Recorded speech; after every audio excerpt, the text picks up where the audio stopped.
بسم اللہ الرحمن الرحیم. سامعین، پاکستان کی فوجی اسٹیبلشمنٹ نے کس طرح پاکستانیوں کو اپنا محکوم بنا رکھا ہے، آج اس کی ایک مثال سنیے.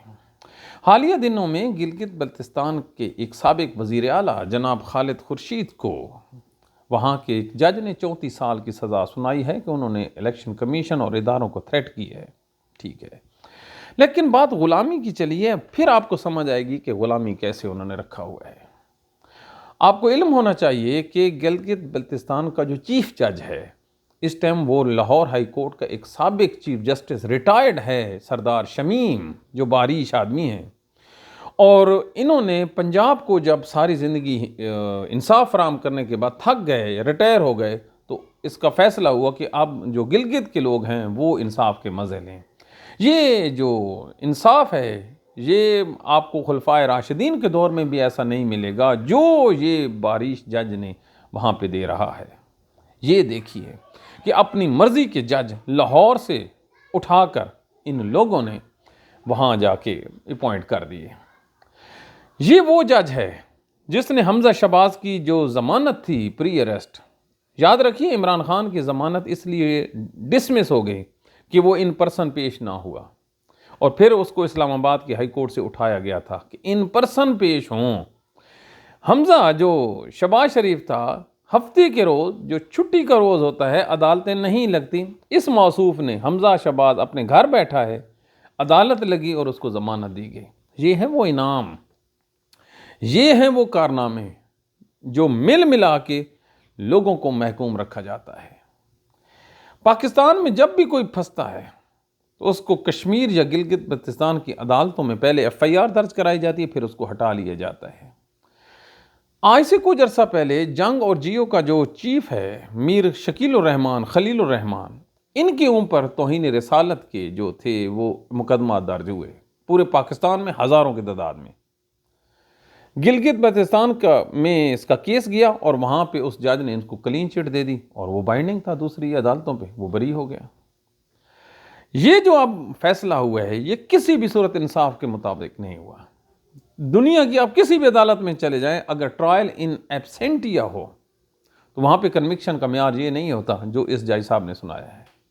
خیر، جو ریاست اپنی جو چھوٹی چھوٹی ریاستیں ہیں ان کو یہ اختیار بھی نہ دیں کہ وہ جج اپنی مرضی سے اپنے لوگوں میں سے لگا لیں، تو انہوں نے کیا آزادی دی ہے. یہ وہ چورن ہے جو ہم پچھلے 55 سالوں سے پاکستانیوں کو دے رہے ہیں. نہ کشمیر کے جج ان کے اپنے ہیں، نہ گلگت کے جج ان کے اپنے ہیں. کیوں؟ کیا ان کے DNA میں ایسا کوئی وکیل یا ایسا لا میکر پیدا ہوا کہ وہ چیف جج کی عدالت پہ، چیف جج کی کرسی پہ جا کے بیٹھ جائے؟ یہ ہیں وہ ہماری سوچ جس کی وجہ سے لوگ ہم سے نفرت کرتے ہیں. کوئی بھی کی پوسٹ اٹھا لیں آپ، اس کے پیچھے جو آپ کو بندہ بیٹھا نظر آئے گا وہ ریٹائر ہوگا، یا آرمی کا ہوگا یا آرمی کا منظور نظر ہوگا. تو پھر کیا اس سے ہم پاکستانی کی خدمت کر رہے ہیں؟ کیا ہم نے خطے کے ملکوں سے سیکھا؟ کبھی آپ CD بنائیں تو جو نیچے والی جو CD ہے، جو سٹیپ ہے، وہاں پہ پاکستان ہوگا اور اپر پہ غیر مسلم نظر آئیں گے. حضور، ترقی یافتہ قومیں بڑا دل کرتی ہیں، لوگوں کو با اختیار کرتی ہیں، جبکہ جو ہماری طرح کے لوگ ہیں یہ اپنے لوگوں کو بار بار فتح کرتے ہیں. یہ ہے پاکستان کا المیہ. اب سمجھ نہیں آتی ان ججوں کو. یہ جو ریٹائرڈ جج ہیں، ساری زندگی آپ نے ججز کی، کیا آپ کی جو پیدائش ہے وہ اس لیے ہوئی ہے کہ آپ نے صرف تنخواہیں لینی ہے اور پینشن لینی ہے؟ بس آپ کا اور کوئی کام نہیں ہے. انگریزوں نے آپ کی ایک حد مقرر کی 65 سال کی، اس کے بعد آپ کا جو باڈی انفراسٹرکچر ہے وہ اس قابل نہیں رہتا کہ آپ جو ہیں اتنے اہم امور سر انجام دے سکیں.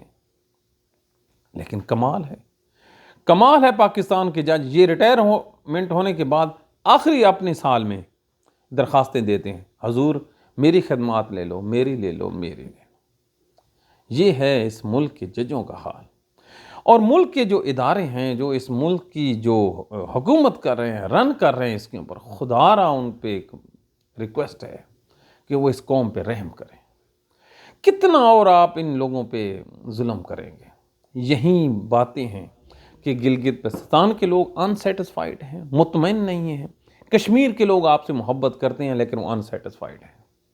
ایک طرف ہمارا ماڈل ہونا چاہیے کہ ہم مقبوضہ کشمیر کے لوگوں کو بتا سکتے کہ ہمارے ہاں جو انڈیپینڈنس ہے وہ اس کا معیار کیا ہے، اور وہاں پہ دیکھیں کشمیر میں ایک ہندو جج نے جو فیصلہ دیا ہے، آپ نے دیکھا ہے اس میں قرآن کا اس نے حوالہ دیا ہے کہ وہ بہن کو جو حق نہیں دے رہا تھا۔ پاکستان کے جج دیکھیں، انگلی اٹھتی نہیں ہے، پہلے فیصلہ لکھا ہوتا ہے۔ زوال ہے پاکستانیوں پہ، زوال ہے اور کمال کا زوال ہے۔ Thank you very much.